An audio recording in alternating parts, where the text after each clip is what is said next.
सुवर्णनगरीला Singapore करून टाकू असं फडणवीस म्हणाले होते असं एकनाथ खडसेंनी म्हटलंय। सिंगापूर सोडा इथे मलकापूर झालं नाही अशी टीका खडसेंनी केली आहे। लोकांनी निवडून दिलेलं असलं तरी महायुती अनैतिक सरकार आहे अशी टीका खडसेंनी केली आहे। या ठिकाणी मोठ्या प्रमाणावर गैरव्यवहार भ्रष्टाचार व्हायला लागले। सरकार कसं खोटारडं आणि कसं आलंय सरकार तुम्हाला माहिती आहे। हे सरकार अनैतिक आहे, अनैतिक मार्गाने हे सरकार आलंय। हे सरकार लोकांनी निवडून दिलेल्या लोकप्रतिनिधींच्या माध्यमातून जरी आलं तरी अनैतिक मार्गाने आलं। एका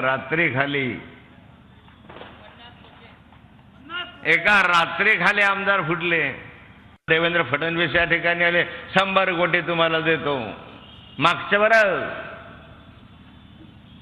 100 कोटी तुम्हाला देतो सांगितलं। 100 कोटी कुठं मिळाले? टप्प्याटप्प्याने मिळाले।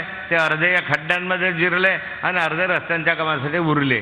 देवेंद्र फडणवीसांनी सांगितलं की हे सुवर्णनगरी आहे, या सुवर्णनगरीला मी सिंगापूर करून टाकेल। सिंगापूर, अरे मलकापूर झालं नाही तर सिंगापूर कुठून होईल?